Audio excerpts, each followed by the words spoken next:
햇발을 이용하는 경우다. 클라우드 액화 사이클은 그러니까 팽창기에 의해서 저온을 넣는 방법이다. 그다음에 캐피자 액화 사이클은 그러니까 터빈식 팽창기를 사용을 하고, 그다음에 여기 있는 충냉기는 말 그대로 우리가 열을 축적하는 것도 충열 뭐 이런 표현할 거거든요. 그런 부분 같이 냉을 축적하는 그런 열교환기라고 보면 되겠거든요. 그래서 충냉기를 사용하는 것이 캐피자.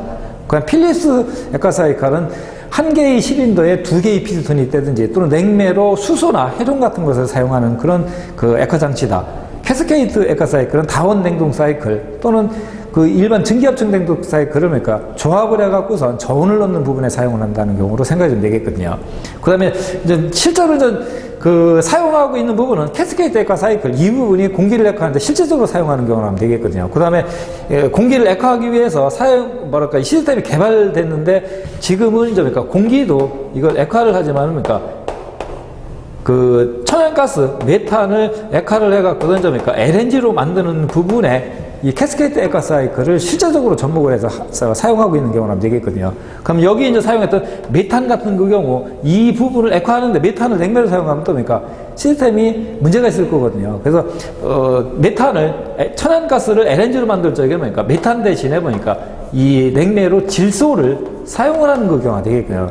메탄 대신에 질소. 그래서 질소 같은 경우는 B점이 마이너스 196도 정도 되는 경우니까 일반적인 냉동기에서는 냉매로 사용을 안 하지만은 이런 특수한 경우에서는 또 그러니까 냉매로 사용할 수 있는 그 경우가 되겠거든요. 그래서 이런 5가지의 액화 사이클이 있고 특징적인 그런 부분이 있다는 것으로 기억을 해줄 수 있겠군요. 그 다음에 액화의 조건이 있는데 액화는 기체를 냉각을 해서 액체로 만드는 과정이 액화가 되는 거가 되겠죠. 그러면 액화를 하기 위한 조건이 그러니까 임계 온도 이하로 유지를 하고 압력은 임계 압력 이상으로 유지를 하는 게 되겠거든요. 그래서 여기에 있는 임계 온도는 그냥 쉽게 B점 이하로 온도가 내려가야지만 그러니까 기체가 액체가 되는 게 될 거거든요. 즉 100도씨 이상이 되는 수증기를 냉각을 그러니까 100도씨 이하로 냉각을 해야지만 물이 되는 그 경우와 같이 그러니까 B점 이하로 냉각을 하는 거예요. 그러니까 온도는 이하라고 생각하면 되겠거든요. 그 다음에 임계 온도에 해당이 되는 것은 액화를 시킬 수 있는 최고의 온도가 임계 온도가 되는 거가 되겠거든요.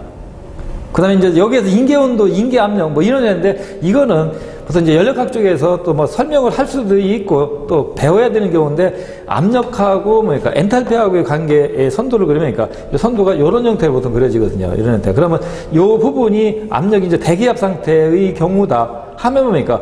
요 부분에 해당이 되는 것이 이제 물을 일례로 하면 뭡니까? 그냥 물인 상태 이 부분이 하면 되겠거든요. 그 다음에 요 선도에서 선도하고 선도 사이 요 부분에 있는 요 사이에 있는 것이 이제 뭡니까?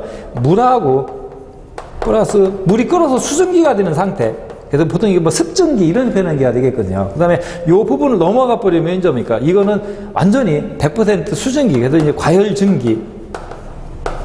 이런 표현하는 게 되겠거든요. 그러면 이 대기압 상태에서는 액체인 상태, 물하고 수증기하고 공존하는 상태, 액체하고 기체하고 공존하는 상태, 그 다음에 완전히 기체인 상태가 딱 구별이 되거든요. 그러면 이 압력을 올려버리면 그러니까 이 부분이 자꾸자꾸 좁아지면서 어느 지점에서 가면은 지금 그러니까 여기서는 액체, 여기서는 기체 이런 식으로 구별이 되는데 이 선도 끝에점, 꼭지점에 가면 그러니까 이게 액체하고 기체하고 그러니까 구별이 없어지는 지점이 발생이 되거든요. 이 지점을 임계점 이런 식으로 이 부분에 해당하는 온도를 임계 온도 이 부분 이하에 해당이 되는 것은 그러니까 임계 이 부분 압력에 해당되는 것은 임계 압력 이런 식으로 표현하는 거가 되겠거든요. 그 다음에 시험에서 또 이 부분도 액화의 조건 온도가 이하고 압력은 이상인 것 이것도 이하 이상을 바꿔준다든지 뒤죽박죽해서 주어진 경우도 많이 있고 임계 온도는 액화를 시켜서 최고점의 온도이다. 임계 온도 이하가 돼야지만 액화가 되는 경우니까 이 부분도 종종 나오는 거가 되겠거든요. 그 다음에 있는 것이 저온을 얻는 그 부분 장치가 사실은 그러니까 냉동기가 되는 거가 될 거거든요. 그래서 냉동 쪽에 해당이 되는 가장 기본적인 그런 부분, 이런 부분 정도가 우리 또 가스 쪽에서 시험에 나오는 경우가 있기 때문에 정리를 한 게 되겠거든요. 그래서 냉동에서는 냉동 능력이라고 하는 부분을 많이 사용하거든요. 그래서 냉동 능력은 한국 냉동톤하고 미국 냉동톤. 그래서 이 부분은 그냥 쉽게 이런 식으로 생각하면 되거든요. 우리나라 같은 경우는 무게를 킬로그램으로 사용하고 미국 같은 데는 파운드를 사용하는 게 되겠죠. 근데 온도는 또 뭡니까? 우리는 그 섭씨 온도를 사용하는